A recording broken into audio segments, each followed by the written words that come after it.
Now, so may I request Reverend Philomen Koshi, our chaplain, to lead us in prayer. Dear gracious Heavenly Father, Lord, we thank you for this blessed day that you have given us. Thank you, Lord, for one more beautiful day, beautiful morning that you have given us, which we have never seen. Lord, thank you for all its new hope. Lord, especially during this pandemic situation, we cannot come together, but still thank you, Lord, for all the alternatives that you have given us. We are here, Lord, for discussing about the education policy. As teachers, help us, Lord, to understand well, so that we may become the true gurus who will take away the darkness from the mind of our students. Lord, help us to be the true guides. Help us to be the true models in front of our students. Lord, don't let anyone go astray because of our bad models. Lord, we thank you for our society, the Marthoma Church Education Society, and all its leaders who are guiding and leading us for organizing this beautiful webinar, Lord. Lord, we pray for the secretary, treasurer, board members, all society members. Dear Lord, especially today, we pray for Professor Anil Shaji sir, who is guiding and leading this session. We pray for Professor George Thomas sir, and we submit every teachers in your mighty hand, dear Lord. Help us so that we may become a true blessings for our students.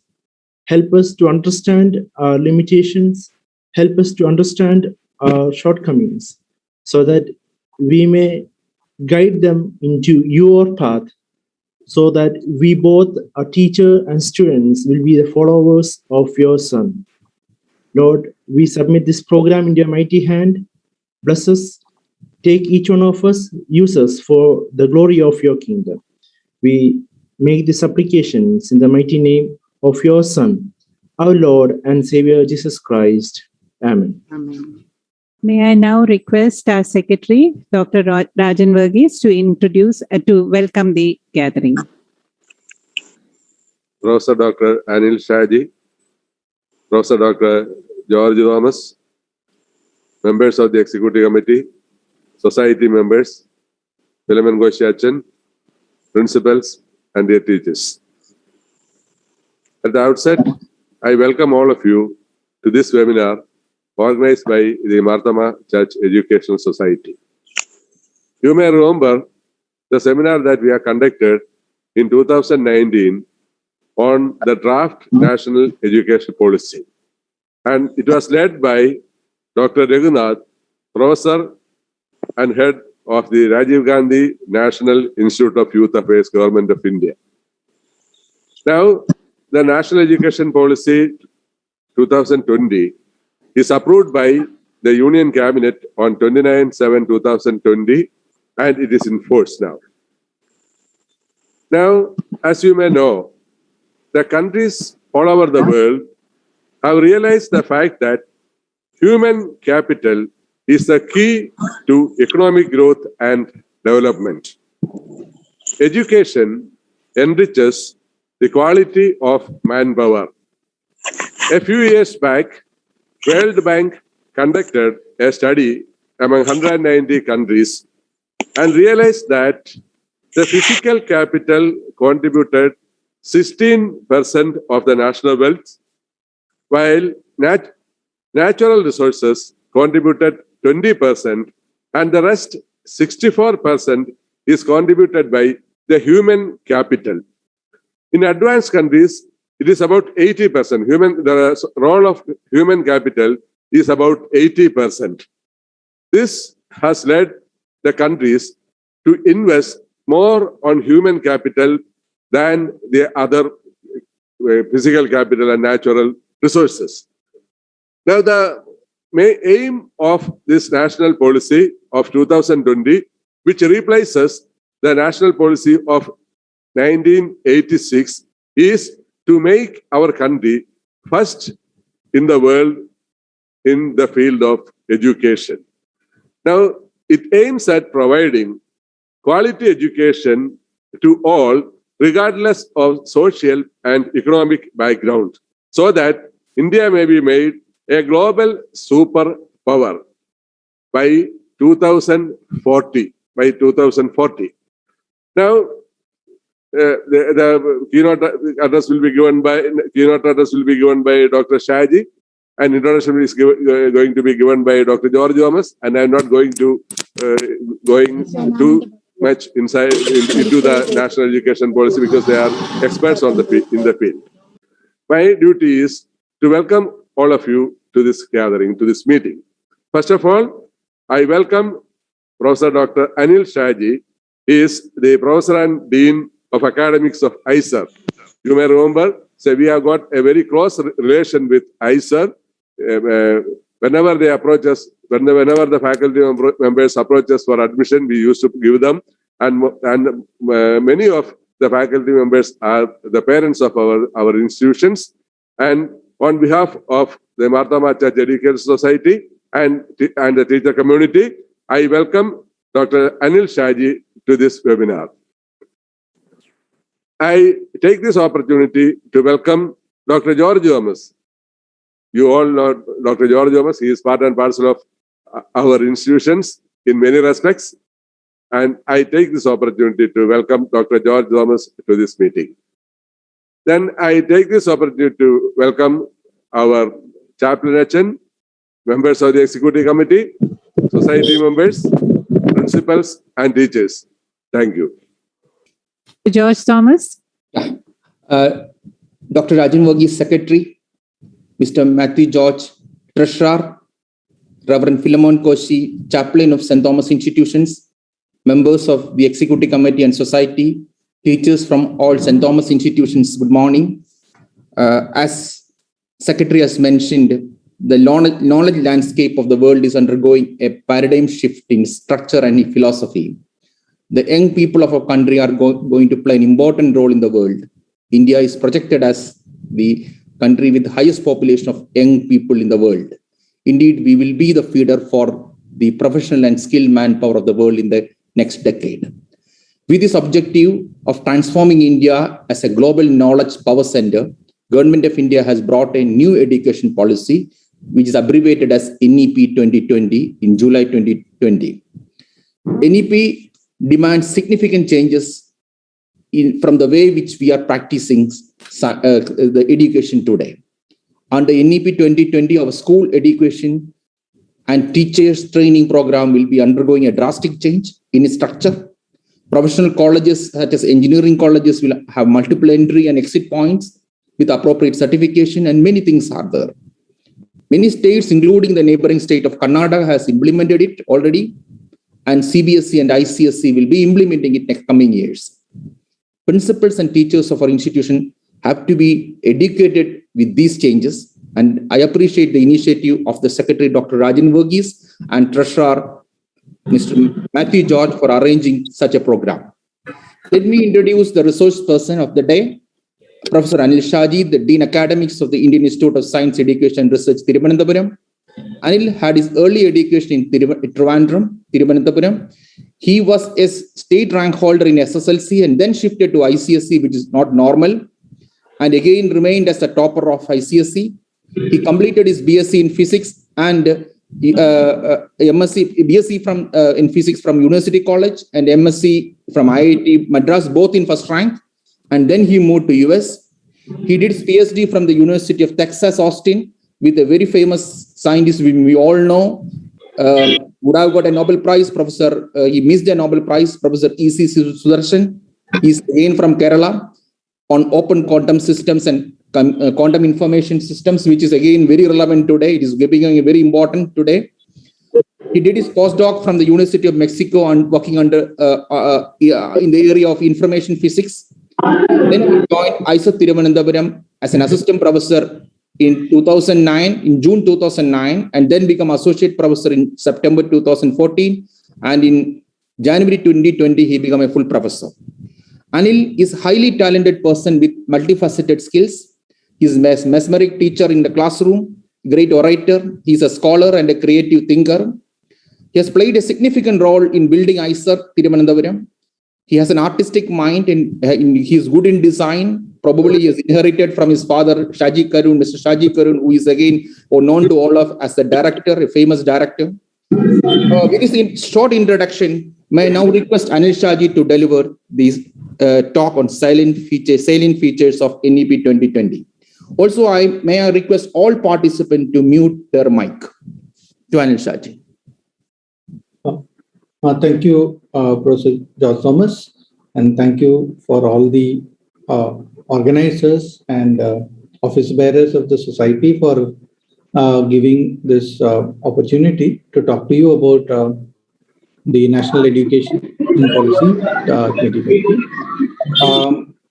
I guess I should say at the outset that it is definitely a privilege to talk to a group of people who are instrumental and key to the activities of the society, which is focused very much on education, not only in Trivandrum, but across the state.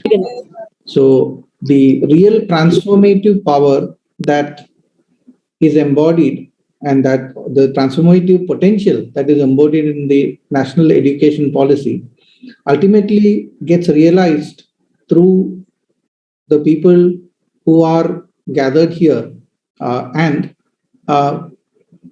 taking the initiative to give a head start to the implementation of the policies in our regional location. For example, Trivandrum or Kerala as a whole definitely will have long-term repercussions, consequences as well, and benefits, because it's all about not just being about implementing the new ideas and changing with the times. It's also about doing it first and best so that the advantages gained by that can propagate forward.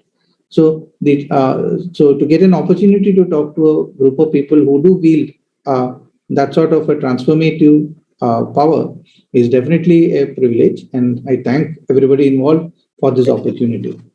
So let me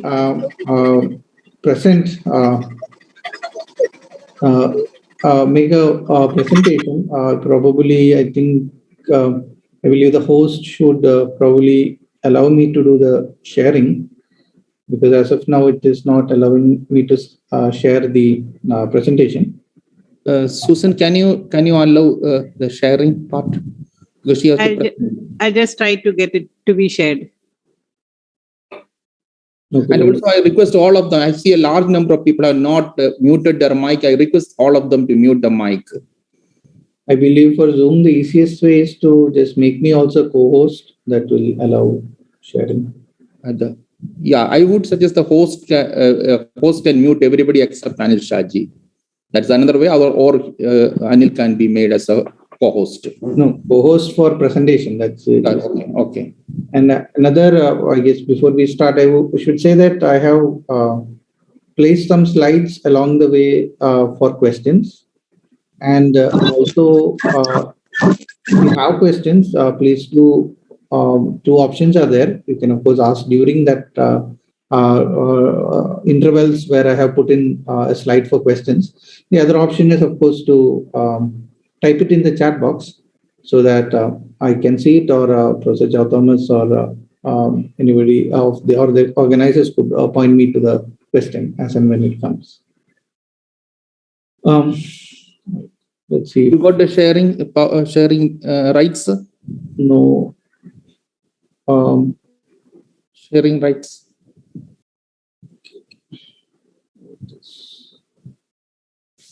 It is not showing. Is it showing any changes? No, it's not showing. Only the title. Now it is coming. Yeah, I think it is. Right. So what it does is that it gives a framework for guiding and focusing further action on the subject of educating the people of the country. Okay, so that's very important because it's a new framework that is coming up, which is going to change the way certain things are done. And in this present case, the education policy envisages a scheme of educating starting from kindergarten onward. So it's a comprehensive policy which covers all the levels from kindergarten onwards. And what it leads to is a lot of action, primarily starting off with new legislation for implementing the various aspects of the policy. So new governance structures and new educational systems, new types of institutions, and new avenues of funding, new agendas for funding and promoting education, all of them start coming into place one by one. So it's important to anticipate many of these changes so that one can make appropriate adjustments and also take proactive action in order to promote the objectives of the new education policy. And what it, as I mentioned, it also establishes new priorities when it comes to allocation of public funds for various activities related to education, training, and research.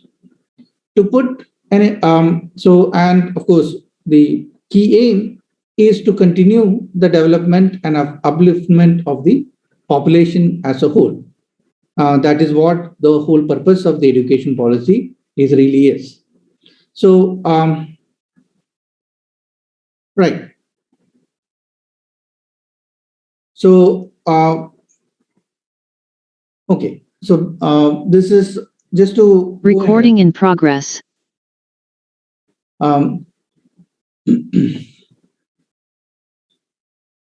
Let me just give a brief history of education policies so that one can put what the National Education Policy 2020 is in context.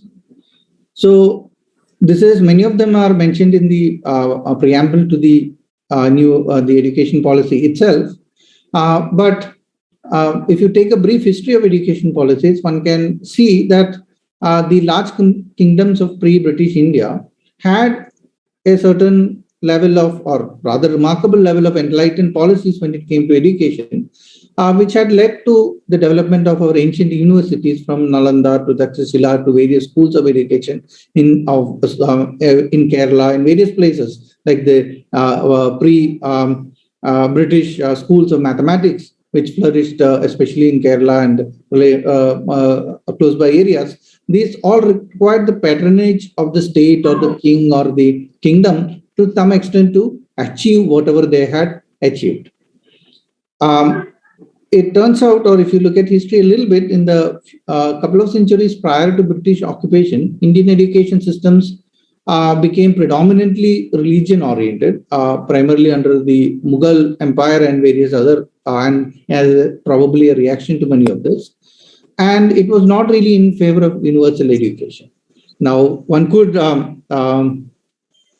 give this a little bit of thought, and one would not be wrong in maybe concluding that this slight deviation from the path of universal education may have, in a sense, set the ground for the British occupation of India, because the growth that is always accompanied by education, or education which is the need of the hour when it comes to growth, these were, if you start ignoring that, you ignore that at your own peril. So anyway, as history went, once the British East India Company came into the picture, they had a certain policy which was there entrenched in the construction, in the way the company itself was organized, that allowed, or the charter had the a mission of educating all and spreading the gospel. This is the 1698 charter of the company. But it was not quite implemented at that stage because the company was more focused on other things. The Charter Act of 1813, which is a revision of the British East India Company's charter, it actually facilitates educations through missionaries and actually puts funds for doing the same. So the wheels are in motion to implement this policy, whatever that policy may be, whether you agree with it or not. And there were, of course, issues with it, and there were tensions also as to how to implement it, particularly whether to replicate the English style of education here, or to actually tailor this policy to the needs or the ethos of India at that time. But eventually in 1835, Lord Macaulay's minutes implemented as policy sort of made the decision that English-based discourse or English-style education would be the kind of education that would be popularized in the country. And 1855, the Woods Education Dispatch, it called for wider education and inclusion of Indian languages, etc., into the education system. And as a direct consequence of this policy, universities were set up at various cities in India, okay, in Calcutta, Bombay, and Madras. So you see that these education policies of that came into being at various stages are having a direct consequence on what is happening on the field and on the ground. And after independence, in the constitution itself, one had put universal elementary education as a as the one of the main goals of nation building, and education is included in the concurrent list, so as a responsibility for both the center and the state. And the University Education Commission, headed by Dr. S. Radhakrishnan in 1948, laid the groundwork for widening the access of higher education for everybody and to planning it for the generations to come, for building a new India.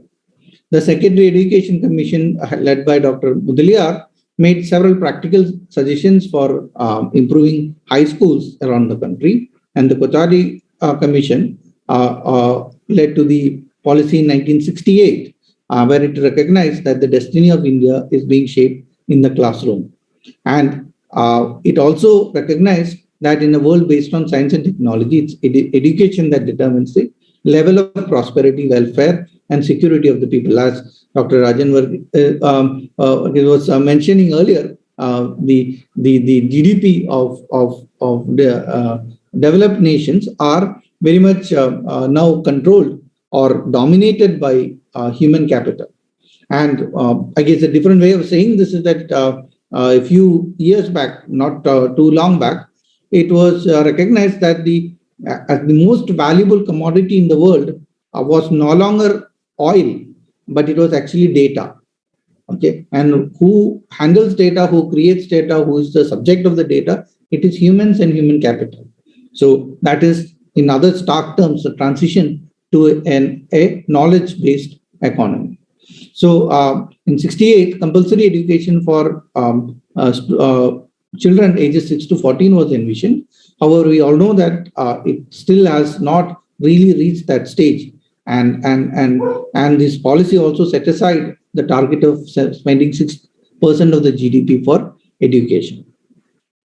The NEP 1986 focused on broad-based education. There was a sort of a education policy in 92, which is an extension of the one in 86, sort of a revision of it, not probably something independent, which brought in other themes like national integration, as well as quality of education was emphasized in the policy.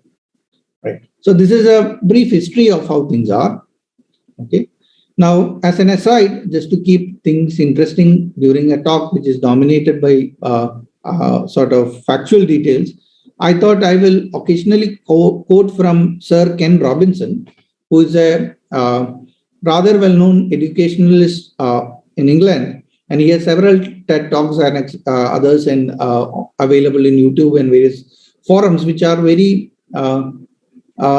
interesting for educationists to actually listen to, because some of these ideas, he puts it in very lucid as well as funny ways that one appreciates the importance of that. So one of the points he says is that the educational systems around the world really arose to meet the needs of the industrial revolution. So putting it in context, the British decided to implement their system in India for better or worse.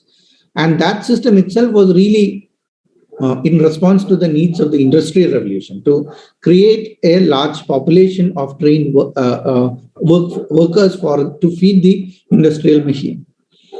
But he also says that it was designed by the university system essentially in its own image. So what has happened is that both the requirement or the needs from the educational system, as well as the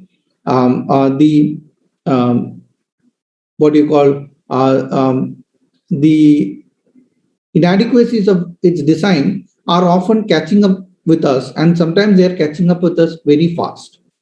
So the structure of education and even the reason for education is kind of shifting rapidly under our feet as we speak. Because, or a different way of saying this is that you are training a kindergarten child who enters at the age of 5, okay, probably most likely for jobs that he or she will take up, and those jobs probably don't even exist today, okay, because many of the jobs that, say, people in my generation or the one next to it have taken up did not even exist or was not even thought of when the education for me or the next generation started.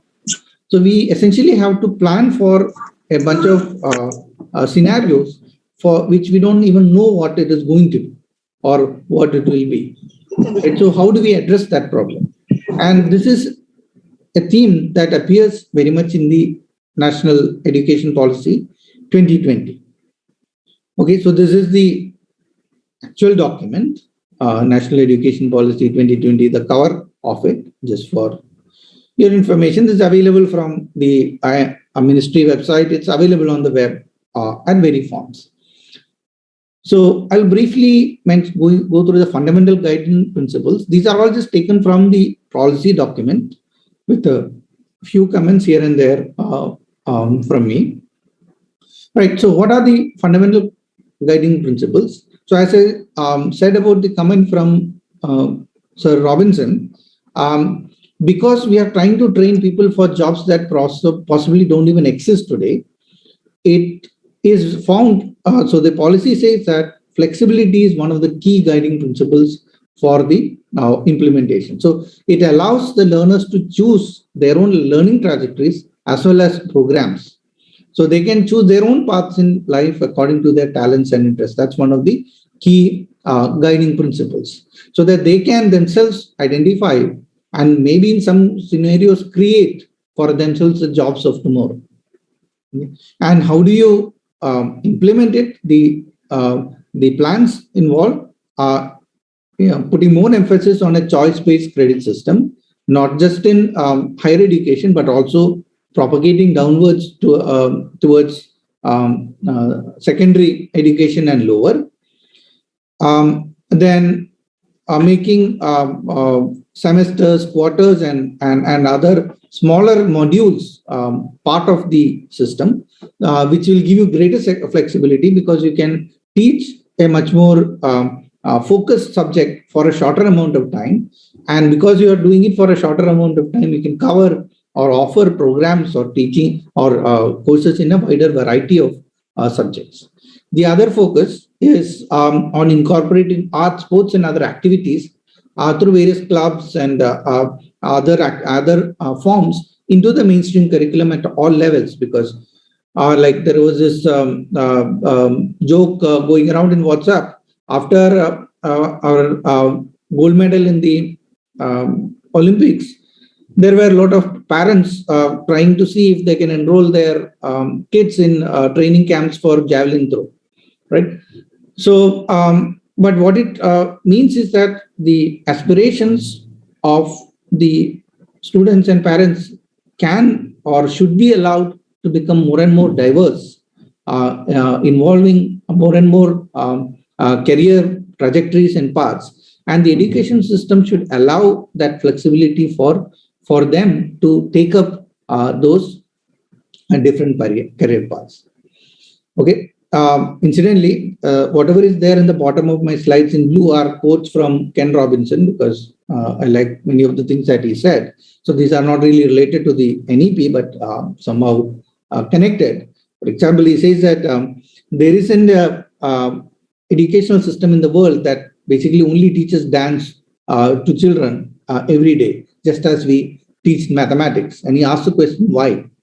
But the real question is, why not? Okay. So, right. So, again, connected to that, the policy allows no hard separations between arts and sciences, between curricular, extracurricular activities, between vocational and academic stream, etc. So, what it tries to do is to sort of eliminate at least those artificial or those hierarchies that exist in people's minds that says mathematics is better than dance or sciences are better than drama. Okay, so the way it envisages making it so is to make the curriculum intrinsically more interdisciplinary and multidisciplinary. So all these activities are taken up in parallel and at an equal footing. Okay.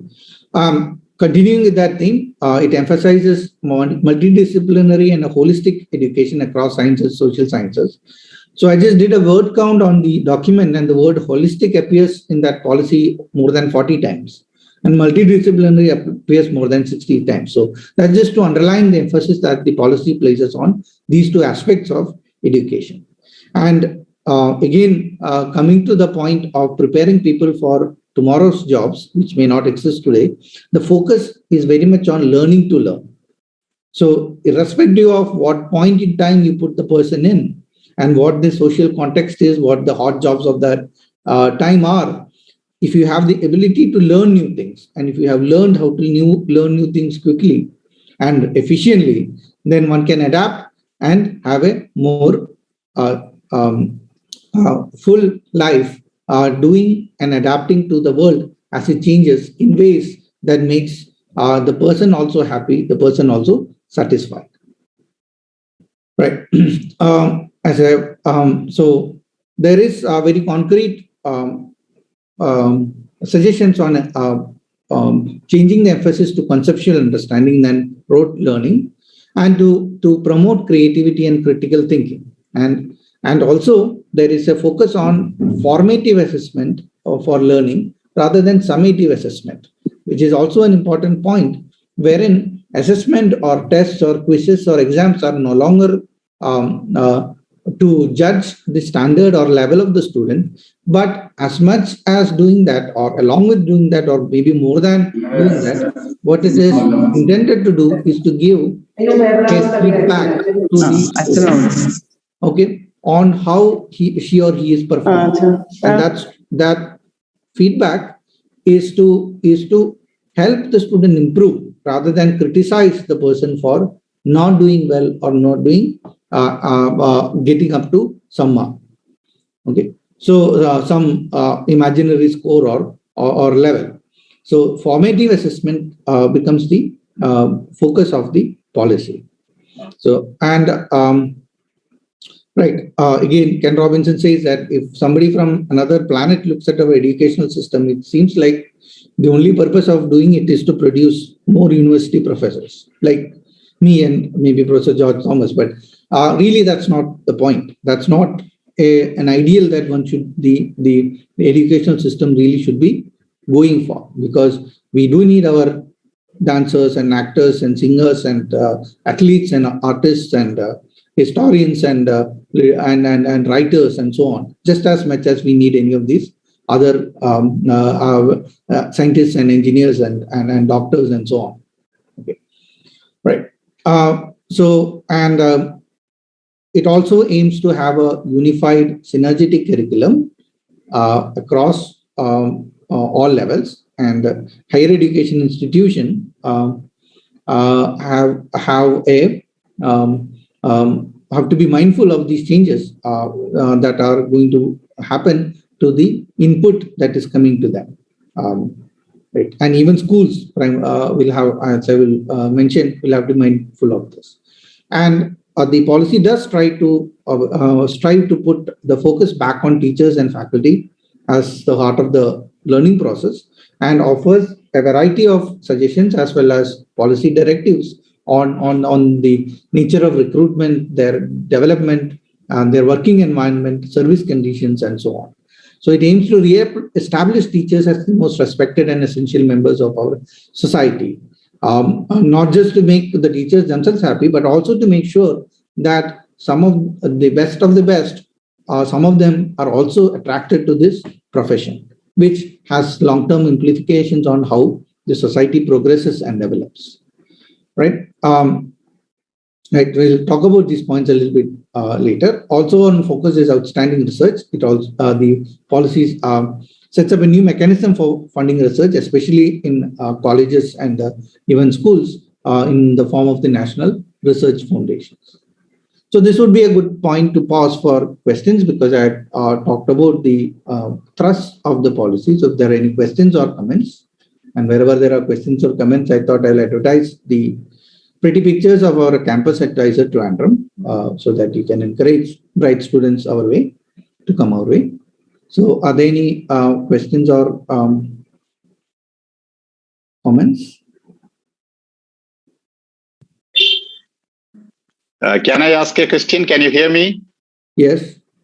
I'm Matthew George. I'm the treasurer of the society. I have just one doubt. I was listening to you very keenly.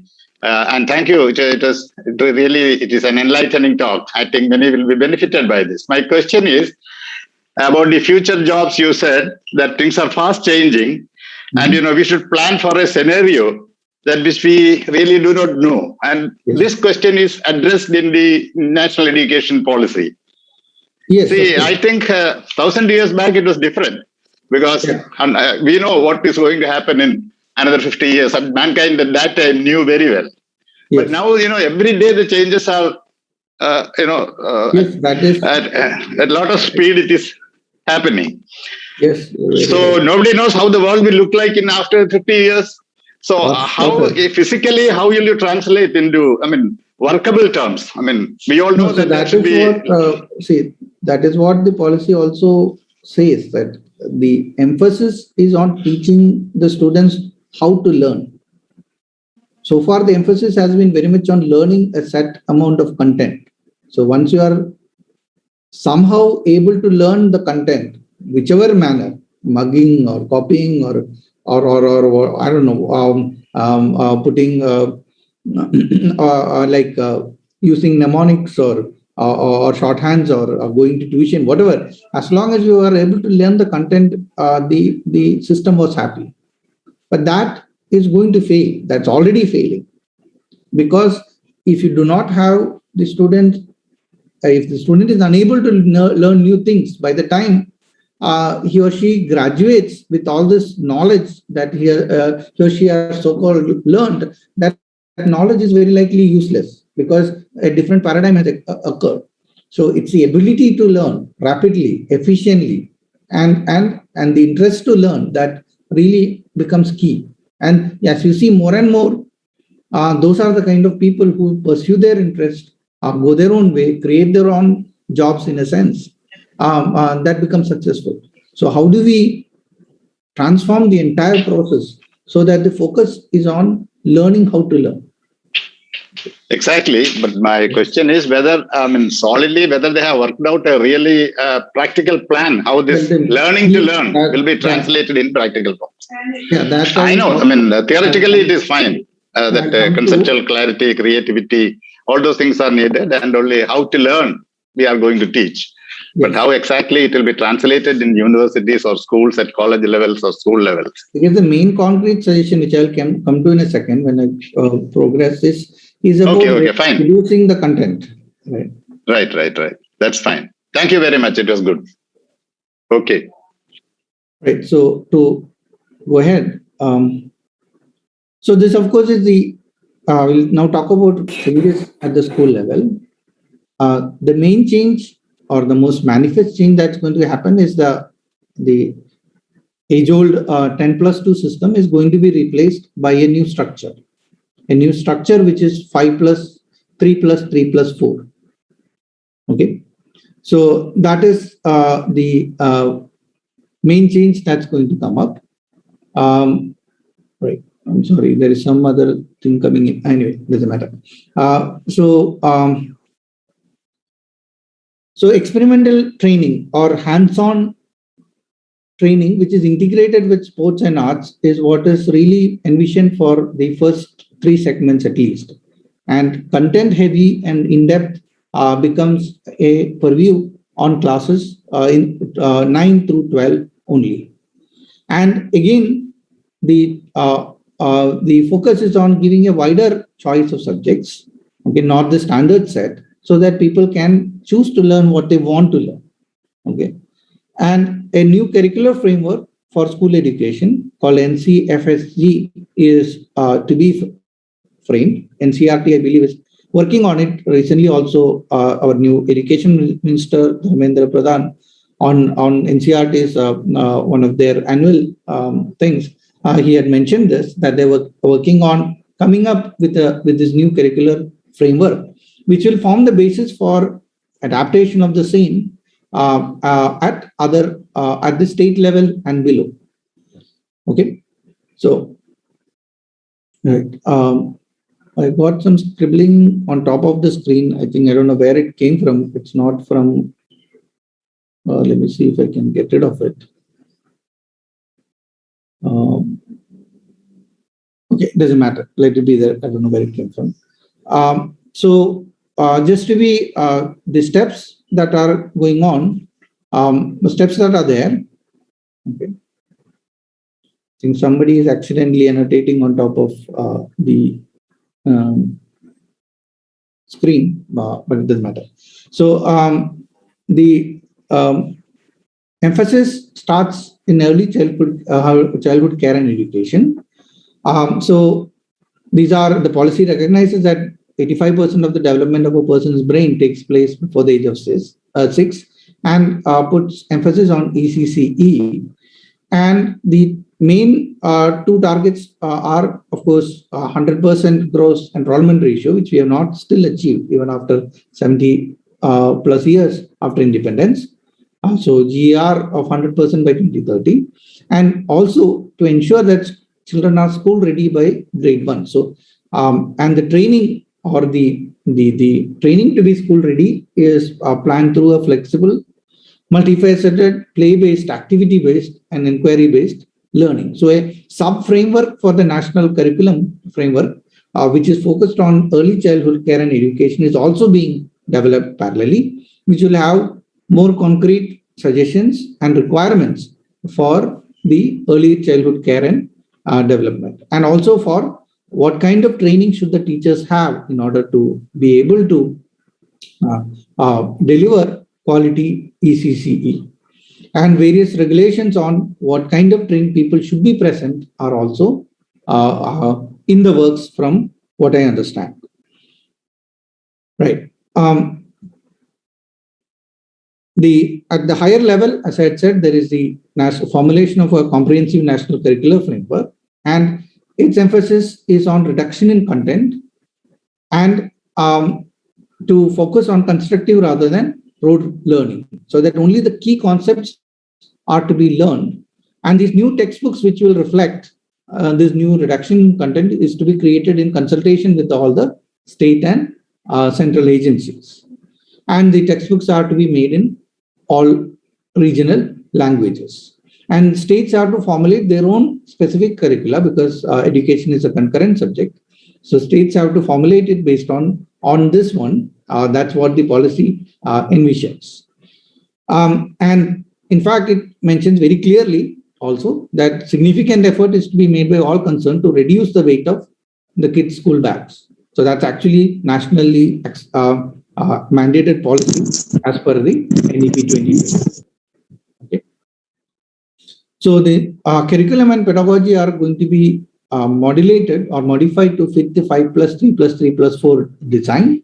And again, as I said, it's about how to learn. So these are things in the works, and from what I understand, they have been given NCERT has been given a year or a little more than that to come up with this framework. And once that is in place, and with the states also joining in their own ways, it is going to be, the changes are expected to come quite fast, right? Because these are fairly substantial changes. And part of Anil, can I hold on? Can you explain this 5 plus 3 plus 3 plus 4? Because it's 5 where we start and with age we start. Because one of the slides you have gone at a bar diagram, nicely present. But what age, the 5 plus 3 plus 3 plus 4, what age you start now? So the 5 itself is actually split into 2 subgroups, which is the pre-primary part. So ages 5 and at age 5, each child is expected to enter the regular school system. And before that, there is so classes 1 and 2 and 3 years before that, that is the early childhood development part. Okay. So, and there will be 2 frameworks. Sorry, let me just go back to that. So this is ages 6 to 8 is classes 1 and 2, and 3 years, ages 3 to 6 are the class 1 and 2 age, which is lumped together as the foundational part. Okay, so therein lies the early childhood development, and so it actually envisages preschool with a lot of play activities which develops both the speaking, learning, understanding, motor skills, interactive skills of the students, so that they are all, in a sense, school ready when it comes to class 1. Classes 3 to 5, ages 8 to 11 are the preparatory stage, wherein the aim is to make sure that there is literacy in terms of language and numeracy in terms of basic arithmetic is given to all children. So up to age 5 or up to class 5 or ages 8 to 11 and a little more after that is the preliminary target as far as 100% gross enrollment ratio goes. So all children up to should have gone through at least the first 2 stages. That's what the initial attempt is, to make sure that everybody goes through that. And at the end of that, basic language skills as well as basic numeric arithmetic skills are developed. And after that, there is the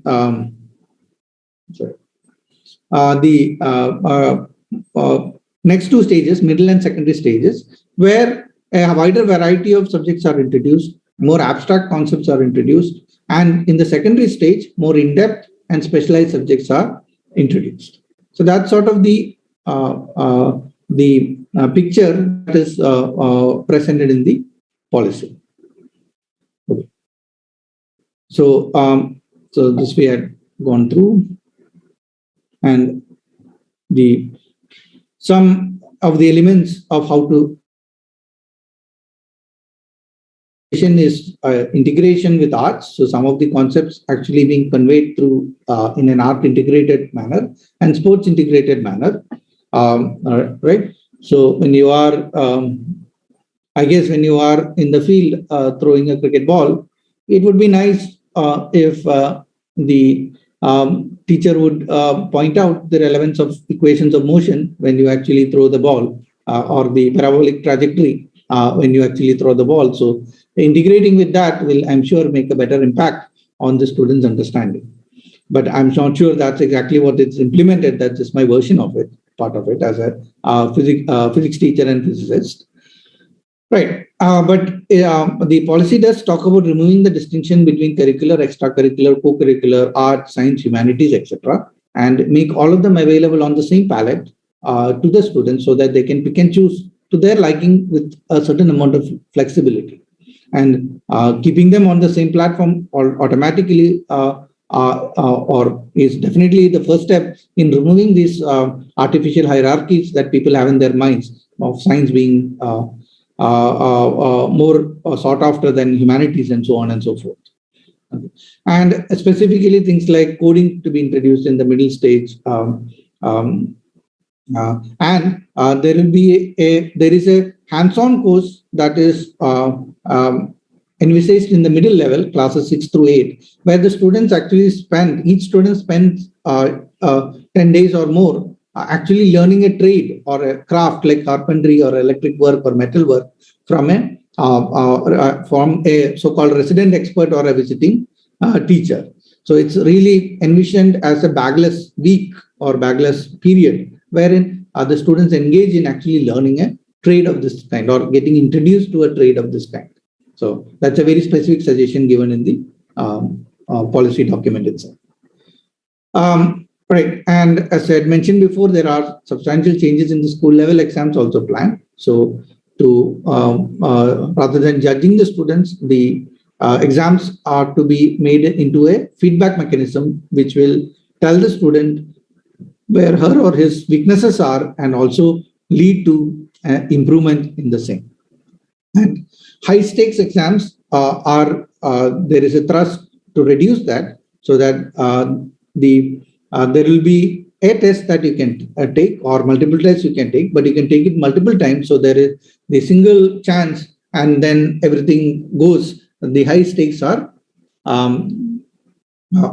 removed. So as Ken Robinson says, if you're not prepared to be wrong, then you cannot be creative. But unfortunately, we so far stigmatize mistakes in the educational system and in the process educate children out of creativity, because it is very often you're given the impression that lower marks or many red marks in your exam paper is a very bad thing, which needs to be avoided at all costs. So the focus really needs to be, as per the policy, shifted to looking at those red marks very carefully and learning from them, taking it as a formative step rather than a verdict on what you have achieved or not achieved. Right. So this is what I had summarized about the school level from the NEP. So if there are any questions, please ask.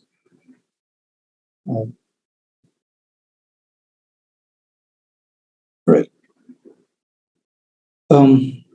Okay. If not, we will go forward in the interest of time. So another focus is on teachers. So improve the quality of teacher education, deployment and service conditions. So it talks of everything from giving better working conditions to teachers, starting from a clean place to sit and a clean bathroom to use explicitly. It starts from mentioning to that to all the way to talking about a framework for making sure that teachers satisfy a certain minimum standard, about teacher eligibility tests, and about consolidating schools into school complexes so that teachers with greater speciality and specialized knowledge, including hiring local eminent persons as master instructors. These could be eminence in everything ranging from carpentry to masonry and so on, to be hired as master instructors. And it envisions having clusters of schools so that these people can be efficiently or effectively utilized.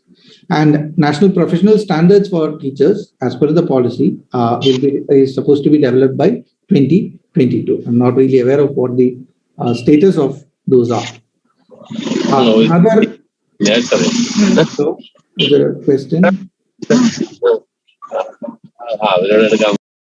Right.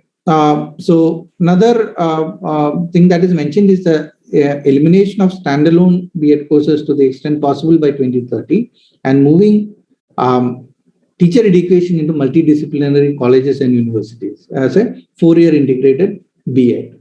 So it's not about knowledge. So in the process, not only is the subject knowledge expected of the teacher, but also the training in modern pedagogical methods. Okay, along with the subject knowledge. So support for school education is actually explicitly listed as a responsibility of higher educational institutions, including consolidated large universities, in the NEP. And it also allows as a test bed for proving ground for use of new technology in teaching and education. And as stated before, there was a stated objective of the policy in re-establishing the prestige of the teacher in society.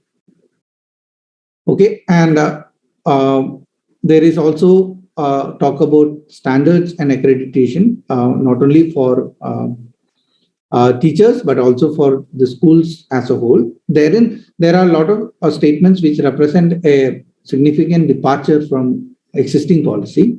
The NEP talks about certain drawbacks of the present regulatory system. Among them is that the key among them is that it says that all aspects are controlled by the Department of School Education of each state and its arms, and it says that the effort towards improving quality, which should be the primary aim of the Department of School Education, is often diluted by its focus on regulation. So it proposes to detach many of the regulatory functions out of the Department of School Education. And it also says that it's unable to curb the over-commercialization and over-exploitation, and also criticizes the asymmetry between regulatory approaches to public and private schools, whether giving one an easy pass and the others more stringent, whichever way you look at it. And also says that it has these regulatory frameworks that it has inadvertently discouraged public-spirited private or philanthropic schools from thriving. So these are, of course, contentious points which various states and various groups have also countered, but those criticisms are probably, we will not talk about it now. So what the policy envisages is that the Department of School Education will be responsible for overall monitoring and policy making, and not involved with the provision or operation of schools or with regulations of schools. And the policy envisages an effective self-regulation and accreditation system at all stages, and it is based essentially on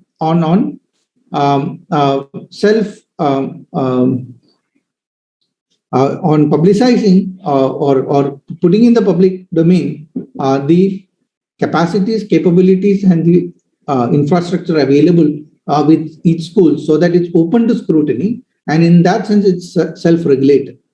So if there is no external regulator always looking at you, it's essentially the onus is on, or the compulsion is on the schools and those institutions to publicize what they have, keep it in the public domain, and be open to scrutiny in that sense. Okay, and the states are supposed to bring into existence a statewide body called the State School Standards Authority, which will establish the minimum set of standards based on basic parameters, right? Which ranges from the availability of teachers to the availability of various kinds of infrastructure. So a transparent self-disclosure mechanism coupled with a complaint redressal mechanism and a mechanism for taking feedback from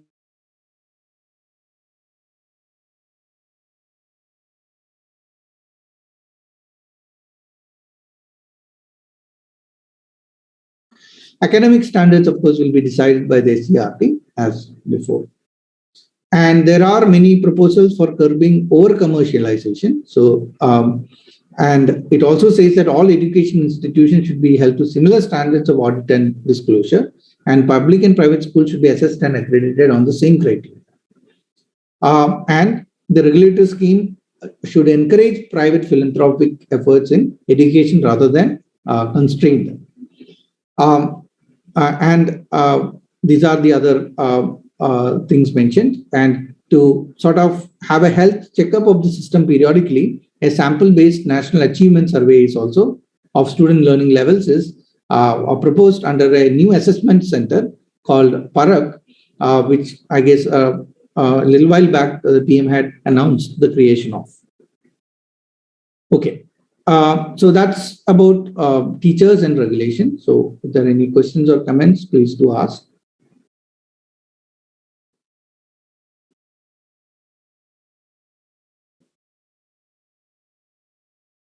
Hello, sir. Yeah. Hello, sir. I'm happy to listen to you, sir. I'm Dr. Nisha Chandran, faculty of St. Thomas Training College. And before I place my query, it was interesting to listen to your talk, sprinkled with subtle humor, which made listening to you all the more interesting, sir. Thank you. And as Matthew George, sir, has rightly said, sir, there is a conceptual clarity available when we go through the guidelines. But as a teacher educator, my query, in fact, our concern is that there has not been any practical hint on how we should equip as a teacher training college to the shift onto a 4-year integrated B.Ed program. Like, how are we supposed to equip ourselves? Sir, as a management institution, suppose we are expected to place our requirements before the management. So till date, in spite of many discussions on the policy, we are not yet clear on what are the ways in which practically we need to equip ourselves so as to switch over to the shift of 4-year integrated B.Ed program. Can you please throw light? Thank you for the question. Of course, I'm no expert on that particular topic, but reading through the policy and what little has come out since the policy was framed, because the implementation is only happening, but the emphasis seems to be to attach teachers training operations to a larger cluster of institutions, which also talk about, which also teach a wider variety of topics. So it seems to be that the directive as per policy seems to be very clear that standalone teacher training institutions are no longer the need of the hour or the norm are allowed. So, it aims to, so the transition I would believe would be to attach or group with a group of institutions so that the subjects are also covered, as well as teacher training is set in that environment. That's the what you can glean from what little has come out, at least to the extent of my knowledge. But I guess part of the answer to the question is that a clear guideline has not yet been framed. And you can mention about IISER Pune initiative if possible. Yes, sure. So, for instance, Indian Institute of Science Education and Research Pune, they have initiated a B.Ed course along with their BSMS course. So, the Bachelor of Science, Master of Science courses offered by IISERs, which are 5-year integrated programs in sciences, they have given an option now for the students to go into teaching, to take up teaching through an integrated B.Ed course or master's 4-year B.Ed course that they are introducing. So this has been sort of hailed by the central government, various agencies, as a pathbreaking effort in going towards the ideals of the as set out in the policy. Okay. Thank you, sir. And sir, with the Teachers' Day around the corner, wishing you, sir, a happy and fulfilling Teachers' Day on behalf of the teaching fraternity of St. Thomas Group of Institutions, sir. Thank you, sir. Thank you. And definitely, I should also wish all the teachers who are gathered here happy Teachers' Day in advance. Thank you, sir. Sir, one more question. Mr. Anil, I am Thomas with you. Can you hear me? Yes. Yes, regarding your answer to the question from the B.Ed college principal, I like to highlight 2 things. Number 1, the national professional standards for teachers is yet to be developed. It's yet to be done. That's why you could not give a proper answer to that question. Myself is a retired CEO and also managing education institutions. And various discussions what we led, this is a legal framework. Yes. By the parliament. Now, all other systems and framework needs to be developed. That's why you could not give a proper answer. No need to get disheartened by that. I appreciate your efforts. From various discussions by which I participated, you studied the matter very thoroughly and professionally. I appreciate that. Please go ahead. Sir, one more question from my side. I am Dr. Matthew from St. Thomas Institute for Science and Technology. This national education policy, is it totally focused on secondary school education and higher secondary education, or is it applicable to higher education? It is. I'm getting to that. So I'm just going through the stage it in stages. So next I'll just briefly talk about higher education also.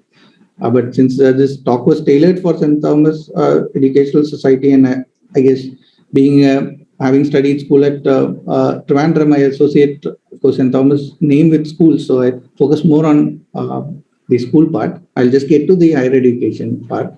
Okay, thank you. Thanks.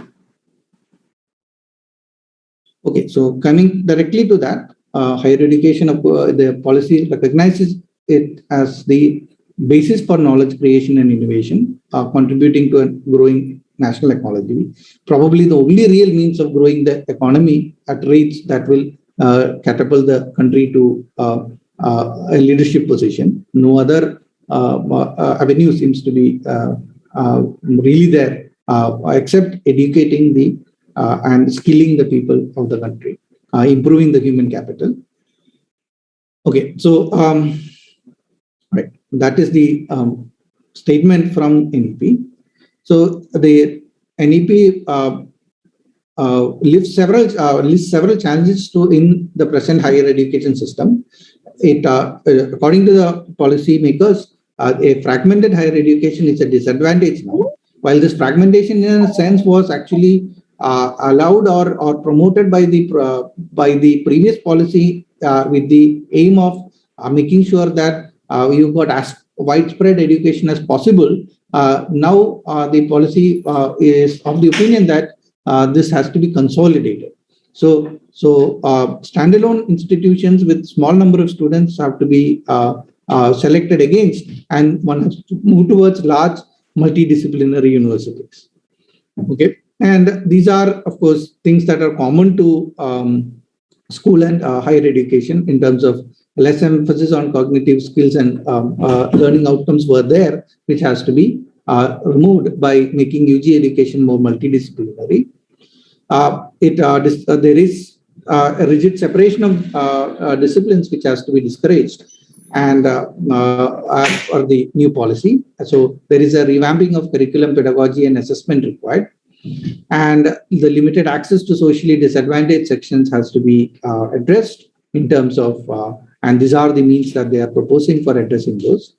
And there is a lot of emphasis on increasing the emphasis on the autonomy of higher education institutions, and it proposes in two stages. One is about consolidating the institutions into larger groups, and then once it reaches a critical size, so that it can support an autonomous governance structure, including its own board of governors and other independent agencies, then facilitating the creation of such structures. So it's like in two stages. First, consolidate into larger institutions, then let them become also autonomous.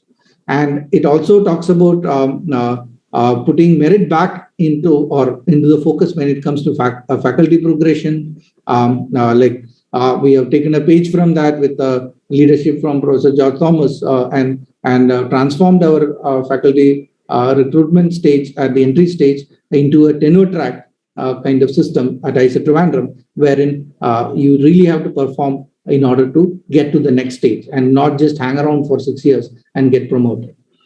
The new policy again wants to put the focus back on research at higher education levels. And it also laments suboptimal governance. So it also says that there has to be a certain structure put in place, which again is being worked on how to actually identify the leaders of the higher educational institutions on a merit-based and structured manner than just randomly following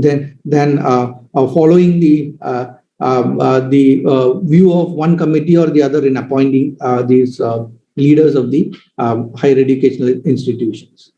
And there is a comprehensive revamp of the regulatory framework for higher education also planned. I'm not going to talk about all this in too much detail because I had put the emphasis on school education, so I also have time constraint. So among other things, having small affiliated colleges will be discouraged, and higher education institutions or clusters with more than 3,000 students is the ideal that it is pushing towards. So path towards consolidation. And it also emphasizes on continuing education, because it again harps on the same theme of learning to learn, but it's not just about learning to learn at one stage, but at all stages, so that any individual of the nation or country can has an opportunity to reskill themselves when the skill set required to be successful in society changes rapidly, which is again the problem that we started out with. So this ties to Robinson's remark on intelligence being diverse, dynamic, and distinct. What he means really by that is that the intelligence of a world-renowned dancer is also intelligence of the same level as a world-renowned scientist. Sometimes you may not actually perceive it as intelligence, but really it is, because the creativity, the dynamism, the pursuit of excellence is all common and same. It just is manifesting itself in a diverse and dynamic and distinct manner, and one should really learn to appreciate and promote that. Okay. So larger once you have the consolidation, as I was mentioning, the steps to have give it autonomy would be more effective and practical according to the policy. Okay. And again, well-rounded education, same theme of multidisciplinary and holistic. Even IITs are supposed to move towards such a multidisciplinary education, wherein arts, humanities, and other aspects are given equal importance at the undergraduate level. Model public universities at par with IITs are envisaged.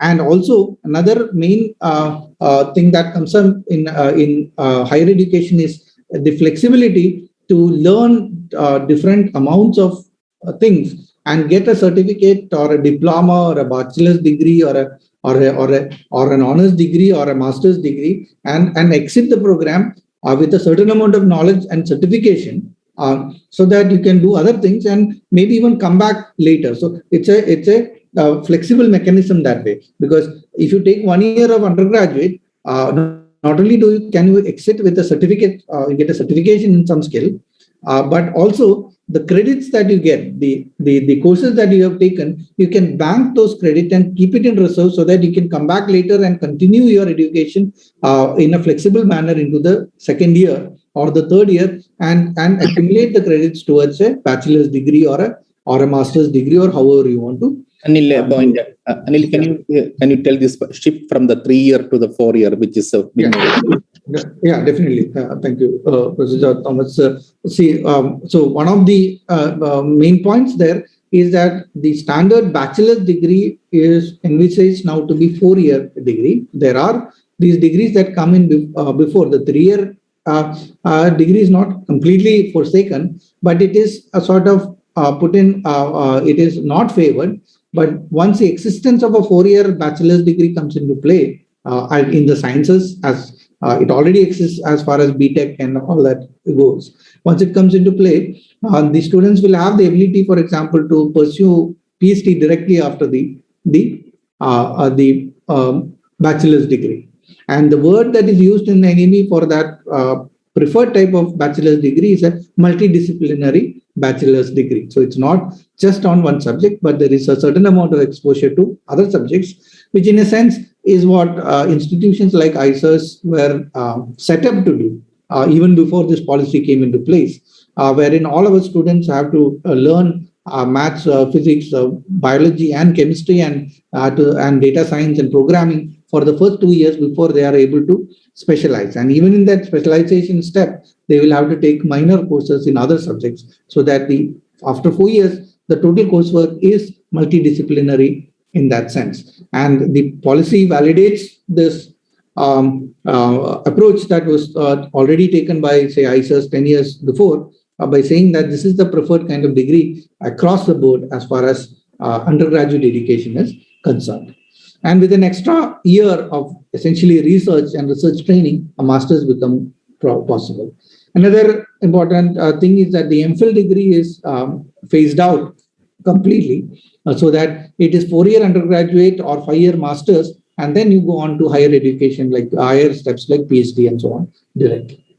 So academic credit bank allows resuming education after a break and transferring credits across institutions. Again, steps for that are have started a little while back. First step is to make sure that all the student records are digitized, and the Ministry of Education has been asking us also to take part and put all our the records of all our students, their transcripts, their degree certificates, everything in the DigiLocker or some other equivalent platform, which allows them to access it on their cell phone from wherever, and also for prospective employers and higher education institutions to authenticate these details independently by just directly logging onto these platforms. And CBSE has done it, many institutions have done it, and this is again something that will facilitate this flexibility when it comes to transfer of credits and banking your credits as an individual. So it also sort of forms the backbone of a lifelong learning process, because you can come back to learn at any stage and actually have your accreditations, have your certifications, have your certificates available to you and to your prospective employer on a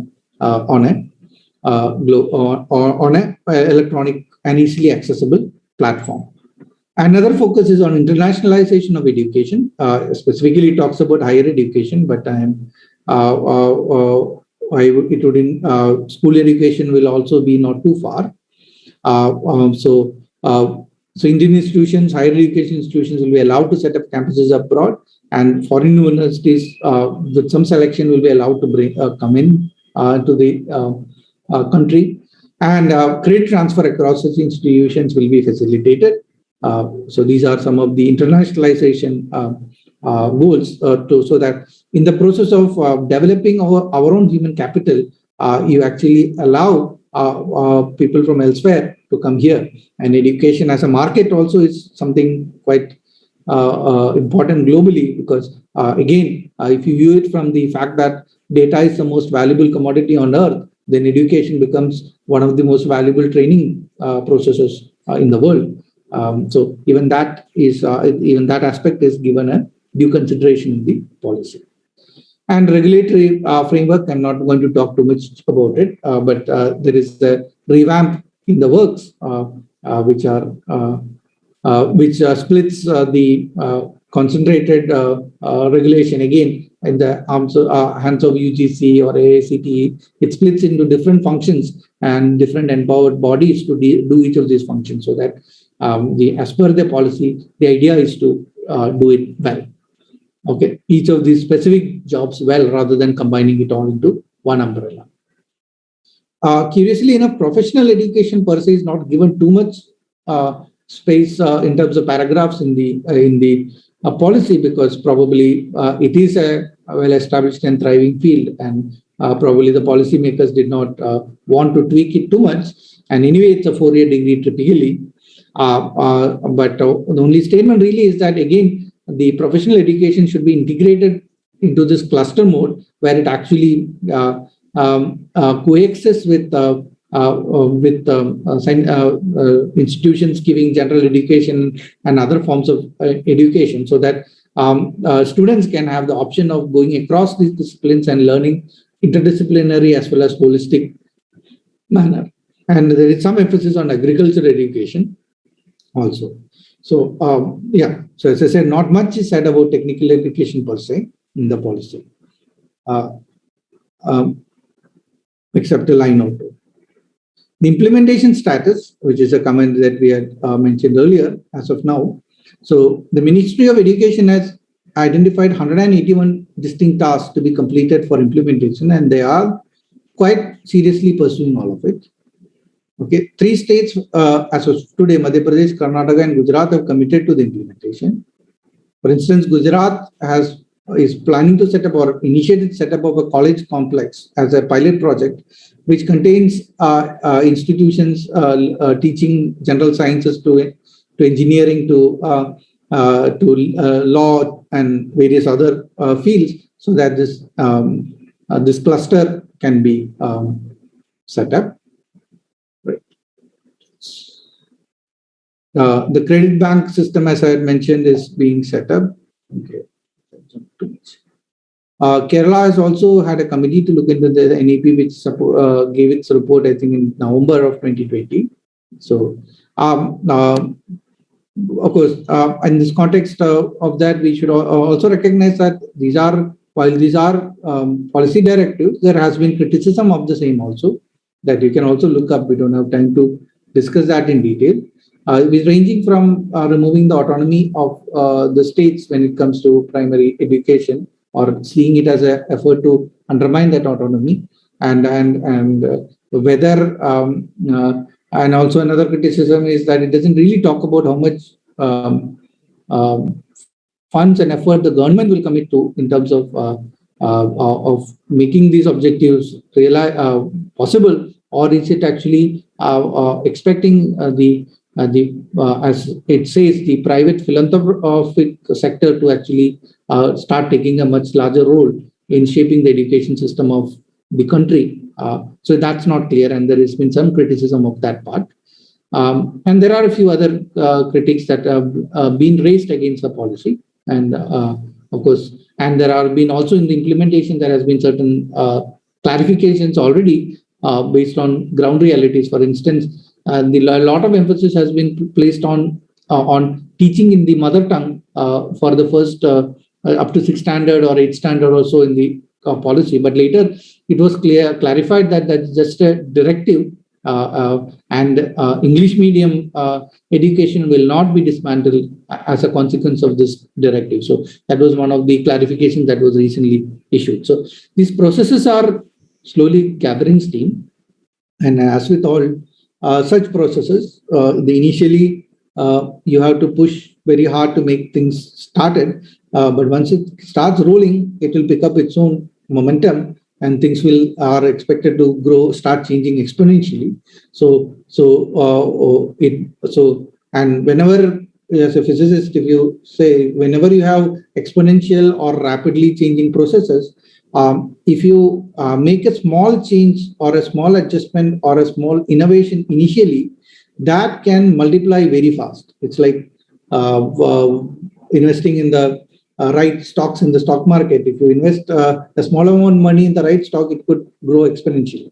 So in that sense, it is important for institutions at all levels, and in this particular case, the St. Thomas Group also, to think very clearly, very hard about what changes one can make to adapt to the policy ahead of time, or be first to the post when it comes to implementation. And those changes may be very small, but it is very likely that they will have a much larger effect when all the aspects of the policy gets implemented and accepted across the system.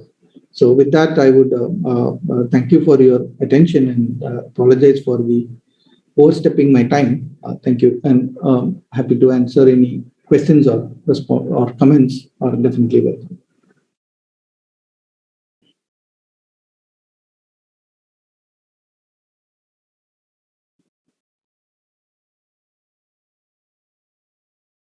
Mr. Anil, can you hear me?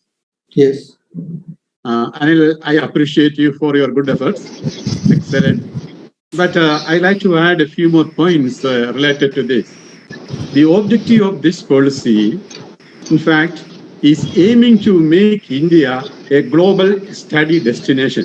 You can see this aspect in item number 12.8, I think, from my memory I am talking about. The government has elaborated that aspects in that clause very elaborately. So making India a global study center, just many advantages. For example, institutions run by St. Thomas Educational Society. We have infrastructure.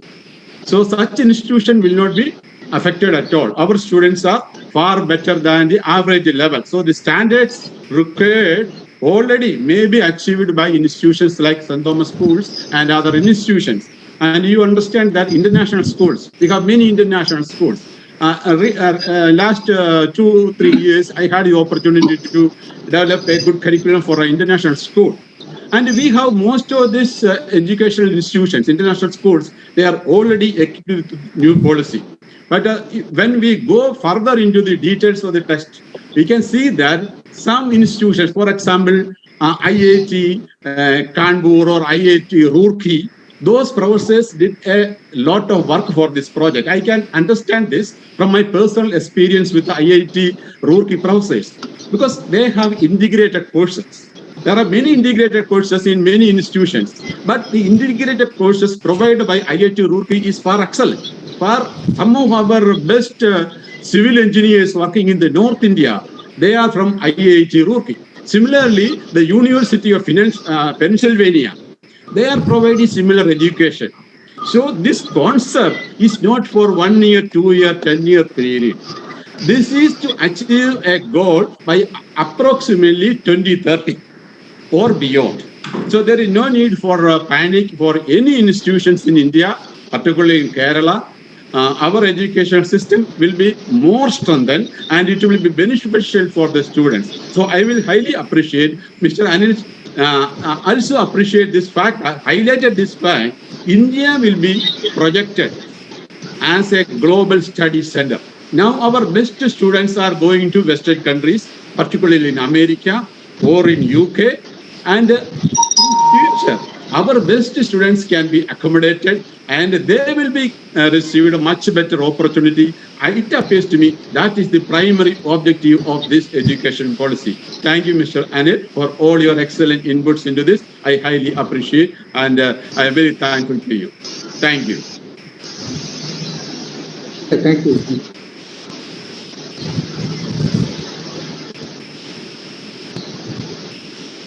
Any questions further on? Alex Matthew, are you asking a question? Not at all, not now. Okay. Anyway. Okay. Dr. A.G. Matthew, was your question? Okay. Yeah. I just wanted to know that how this NEP would be beneficial, or how this could be made applicable to the institutions that are coming under the minority category and technical education institutions in the higher education sector. You gave one, there is some provision in the NEP called the cluster-based system, which looks to be very attractive, which of course K2 is also following for the MTech courses. So how do you see this in case of minority institutions like our colleges? I guess reading through the policy, it doesn't quite, because it's a policy document, it doesn't really say anything specific about minority institutions or other kinds of institutions.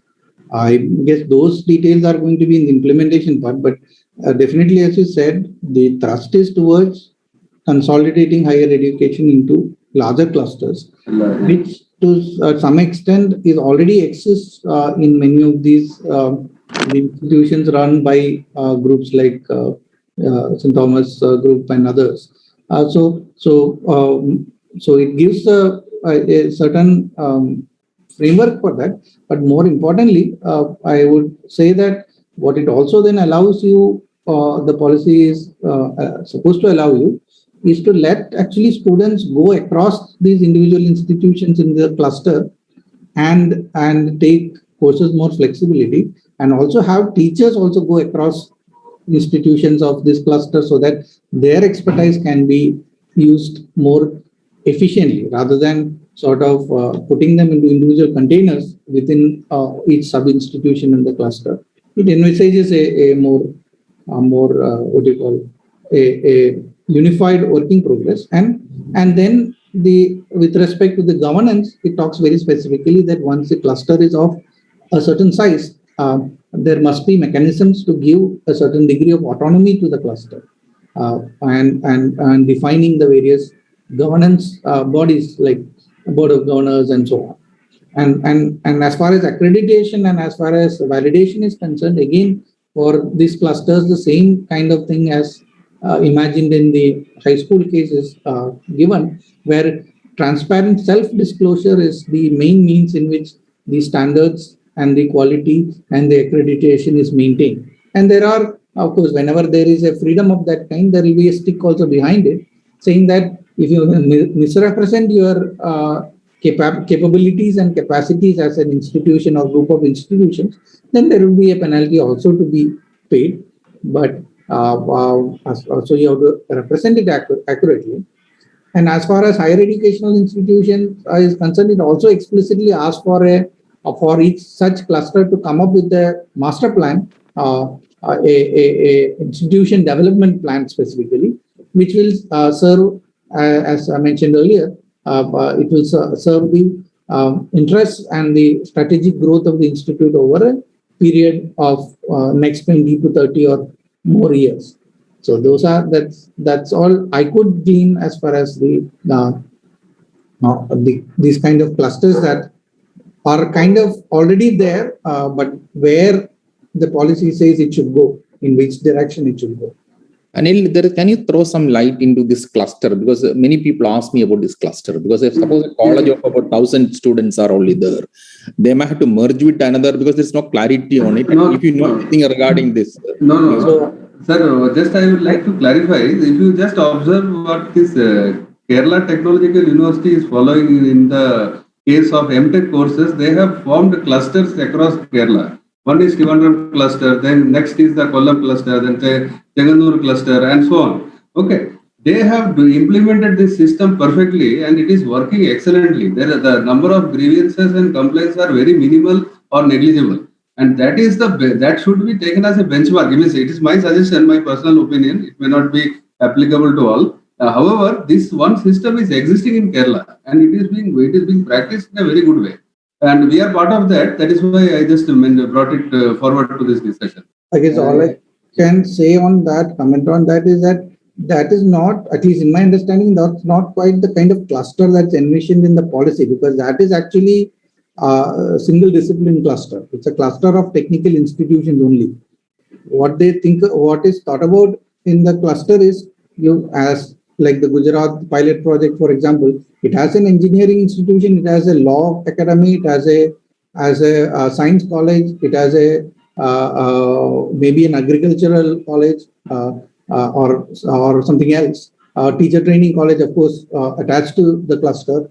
So it's a multidisciplinary cluster, and it is a cluster because both students can go across disciplines and take courses with flexibility.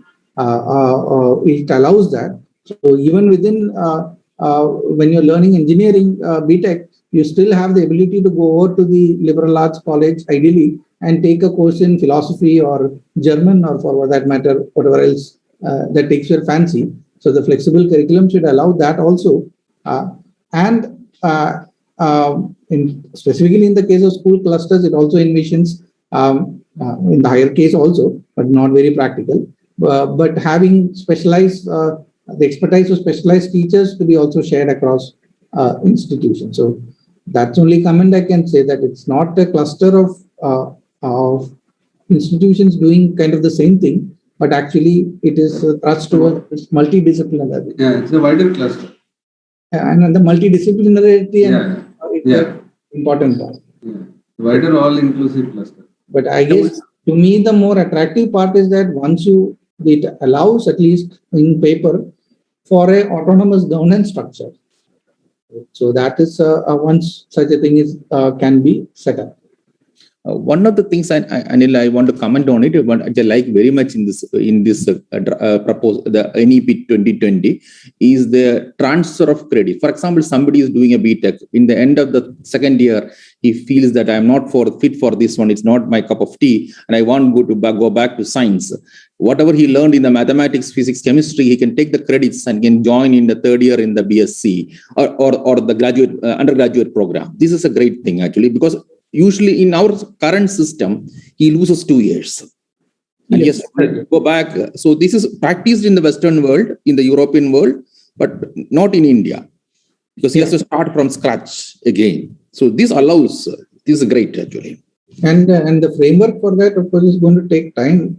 It starts from the operational part of getting the records accessible across institutions, which is ongoing. But it also has to be sort of predicated on the ability to have a certain minimum standard across institutions. So that's about the accreditation part, so that, okay, The credit transferred from X institution to Y institution have the same more or less value. Values. And on top of that, there is the question of autonomy. So the institutions may have the freedom to choose which credits it can allow to be transferred and which it may not allow to transfer. So these systems definitely have to come into place, like in the US and Europe. And that definitely is going to be a great thing, as I said, in my opinion also, because the next generation of students will have much more freedom to choose their own trajectory and the pace as well.